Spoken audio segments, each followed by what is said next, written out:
Hello everyone, welcome to an episode of TCG Talk, back today with another video. And in today's video, I wanted to go over the upcoming ProQuest season. At the time you're watching this, it's either like the weekend it's about to start or already started in your local area. So I kind of just wanted to give my opinions on like how last ProQuest season was, because I don't think people realize like what it looked like last time. I don't think people realize like how long ago in the meta that was, because surprise, Starvo was like still in the meta last ProQuest season. In ProQuest Season 2 at least. That was like the last major meta for this like level of Flesh and Blood. I just want to kind of give like how that went really quickly, and then also talk about ProQuest Season 3, what you can expect, and then kind of just give my idea of the meta. My meta is going to be more so like wins, like how many wins each hero is going to get, and just my thoughts as a whole. So personally right now, so not personally, but so for ProQuest Season 2, as you can see, I'm on the article on Fab TCG. This was back in June, was the last time we had a ProQuest Season 2, because now we have ProQuest Season 3 coming up, right? So ProQuest Season 2, this was the overall metagame. So the overall metagame was 16% Bravo, the showstopper. It's crazy how long ago that was. There was a lot of Viscerai, a lot of Prism. Prism was still in the meta as well. So two Living Legend heroes were still in the meta. 3 actually chain. So since last ProQuest season, we have had 3 heroes hit Living Legend, right? So pretty insane, the difference in the meta and like how things are going to change.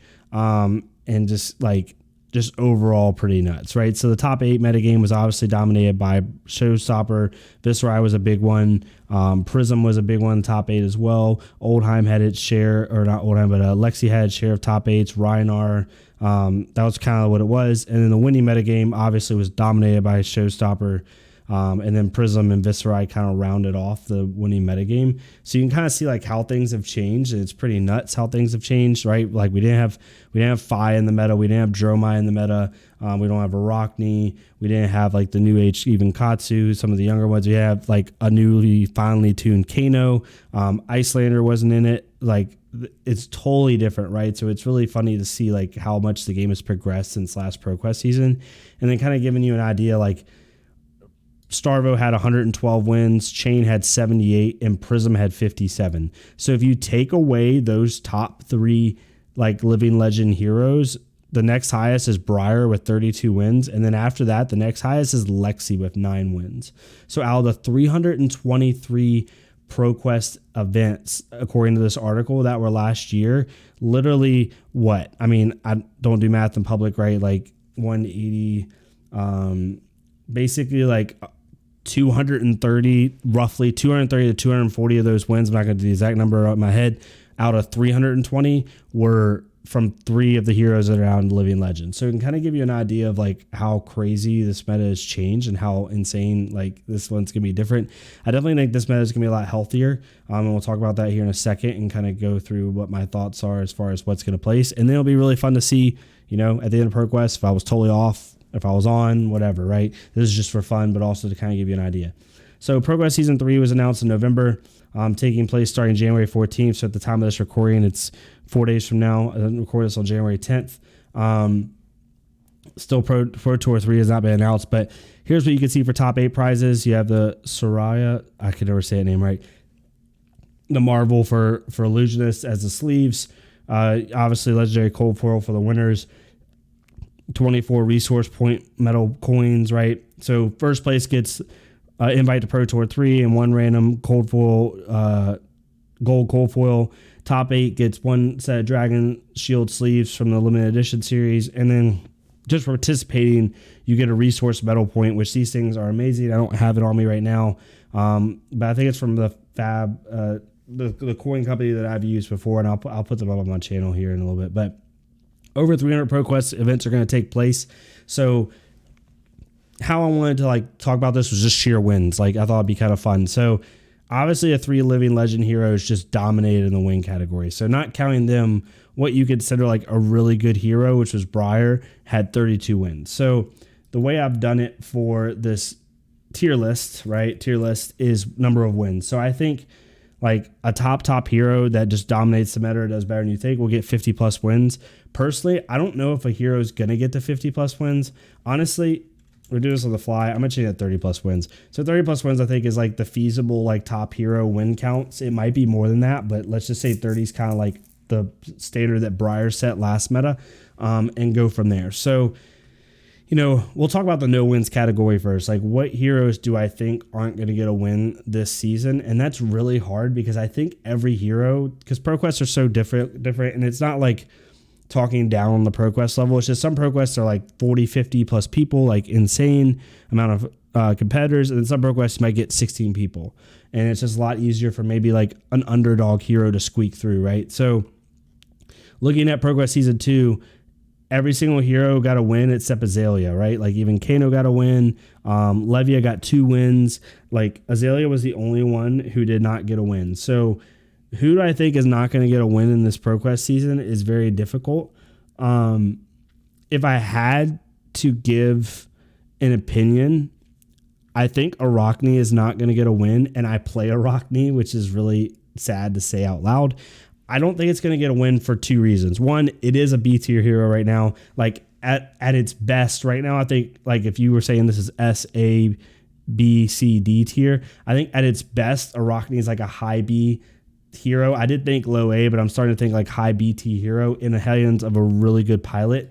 I don't think it's going to get a win because 1, it's just where it places in the meta, but 2, I don't think people have figured out like just had insane amount of reps with the hero yet. And so because of that, like more experienced players on more established heroes are just going to do better. Now, if it gets 1 rogue win, I would not be surprised. I really wouldn't. But if I'm trying to play a safe bet, I'm going to say Arachne's not going to get a win this season. When you talk about the 1 rogue win, looking back at like how certain heroes did, even heroes like Bolton having 1 rogue win, I do think Bolton, 1 rogue win's actually the hardest one. I think personally, you'll probably see Levia only get 1 win, not just because of the hero power, but because of how much she's represented. In ProQuest Season 2, she had 149 players, which if you look at comparative stats is the 4th least played player. So the only hero that was played less was Bolton. Bravo was played less, which is actually pretty insane. And then Azalea was played less, right? So I think she'll get 1 win just off of, someone really good playing her that knows her really well, but I don't think you see her get more than 1 win. And if she does get a win, I think it's going to be at a lower level ProQuest. I don't mean in skill level, I mean in just people, right? So she might get squeaked through. For 2 wins, I do think 2 plus wins. So this next category is like in the 2 to 10 win category.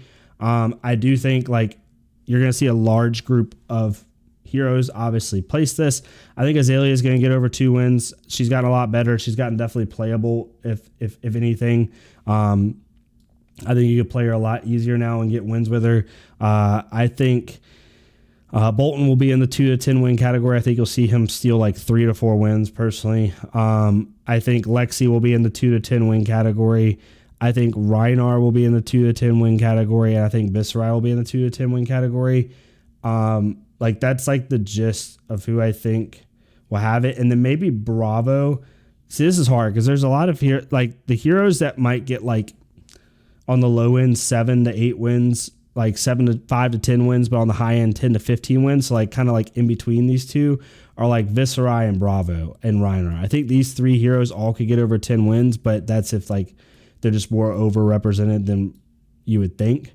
But I think it kind of goes in this order. Like I think Viscerai gets in like 8, 9 wins, 5 to 10, somewhere in the 5 to 10 win range, like these 3. And then these 3 right here will probably get in the 2 to 5 win range personally. Azalea probably being around like 5 wins personally. That's where I see that. Katsu also, just because of representation, I think Katsu is better than people are giving him credit for. I'm not saying Katsu's an S tier hero. I'm not even saying he's a high A tier hero. I think personally, Katsu in the hands of a skilled pilot is a tier 2 hero, like bottom A tier personally. I disagree with people on where they put him. I think some people are putting him like down here with Levia, and that's just hilarious to me. I think he's in a much better position. I honestly, like if I was ranking these heroes exactly how they are, I would do this. So, call me dumb, but I would not be surprised at all if Katsu has 8 to 10 wins, because last season Katsu had 3 wins and he was even in a worse place than he's going to be this season. Like we had Chain, Starvo was really bad. He was really bad in the Starvo, honestly. He was good in a Prism, which helped, but really bad in a Chain, really bad in a Starvo. Didn't do great in a Bravo. Didn't do great in the Lexi, which was pretty prominent at the time. Like, I just don't think I think you're gonna see more wins than you would think with the Katsus. And then you have 10 plus wins. I think Dromai is really, really interesting. Do we think Dromai gets over the 10 win mark? When you look at who got over 10 wins, it was only 4 heroes. Lexi was 1 win away. I do think you're going to see more heroes get more quality wins. I think though Dromai, I'm just going to put her in the 2 win category because I think she finishes at 9 wins, 8 wins, just below it. I think she'll basically be where Lexi was last meta, and just kind of go from there. So I think that's my safe 2 to 9 win category, is these heroes right here. I think that is safe. And then now you get in the 10 plus win category, and I think that all these heroes are going to have that. Kano is my wild card. I think Kano's in a really good spot. You're seeing more and more Kano players freaking crazy. I'm not saying he's going to have 20 wins, but I could easily see Kano having 10 to 12 wins personally. I mean, last season alone, he only had 2, but I just think he's in a lot better spot. Now, if Kano finishes in the 2 to 9 win category, you can call me wrong. I won't be super surprised, but I think Kano is kind of the dark horse of this format right now. I think a lot more people are playing him, and I think he'll do a lot better personally. Also in the 10 to 30 win category, I think you're going to have Dorinthia. Last season, she ended up having 4 wins. I think she's going to have a lot more. She's also in a good spot. And then I think that Briar will be under 30 wins just because of representation. I'm seeing less and less Briar players personally. I know technically she was the most well-performing hero that wasn't a living legend last format. I just think a lot of people are playing Fi, Icelander, and Oldheim and Dash right now. These 4 the top ones. And I think Briar's going to be just under that cusp. I wouldn't be surprised if she's in the 20s range. I just don't see her getting over 30 wins. I think Fi gets over 30 wins. He's just going to be so overrepresented and so does so well. I think he'll be over 30 wins. I think Dash will be over 30. I mean, not Dash, gosh. Icelander will be over 30 wins. She's just really, really, really good right now. And there's a ton of people playing her. And then I think Oldheim will be in the high 20s personally.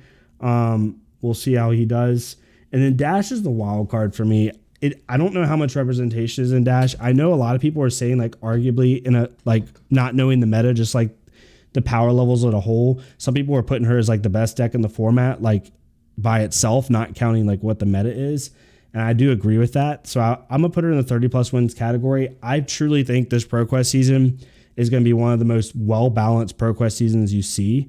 I think there's going to be a ton of heroes that have a good amount of wins, a lot of different stuff in the matchups, but I do think these are the 3 best decks. Right in the order I kind of have them in is kind of like this. So I think Fi will have the most wins just because of representation, but that's my opinion. Let's see. Rhinar will probably have more wins than Katsu. Probably have more wins than Bravo. I think Azalea will have more wins than that, and Lexi will have more wins than Bolton.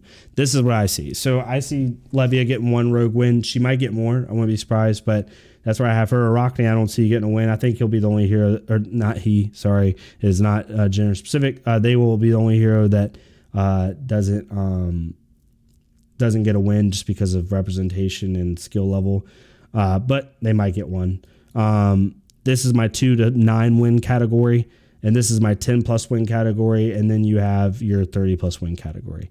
We'll see if I'm right or wrong. Definitely screenshot this. Be the first person to tell me if I am wrong. It's totally fine. But I think last ProQuest season, you just had Dash, Chain, Starvo, and Prism, 3 super polarizing, just meta defining heroes. And I think that this season we just have a lot of good heroes. And I think that you're going to have a very widespread pool of wins. But let me know what you think. If you think I'm wrong, totally fine. This is just for fun, and let's kind of see how on or off we were when ProQuest season ends. I'll be taking Katsu to one of mine, and then I'm really deciding between Arachne and Azalea. I haven't said much about Azalea that I've been playing with, but I've been playing her a lot. But definitely going to do Katsu and Arachne just for fun. Katsu's going to be kind of like my, okay, let's see how good I can make this tournament go. And then Arachne is going to be like, let's just see how good I can do with this hero. So yeah, let me know what you think. If you like this kind of content, please leave a like, comment, subscribe. If you want to join the Discord down below, please do. We talk all things Flesh and Blood, a little bit of One Piece, a little bit of other card games as well. Super fun time, whether you're a Ninja player or not, doesn't matter. Yeah, and I'll see y'all next time on TCG Talk. Thank you all so much. Have a good day.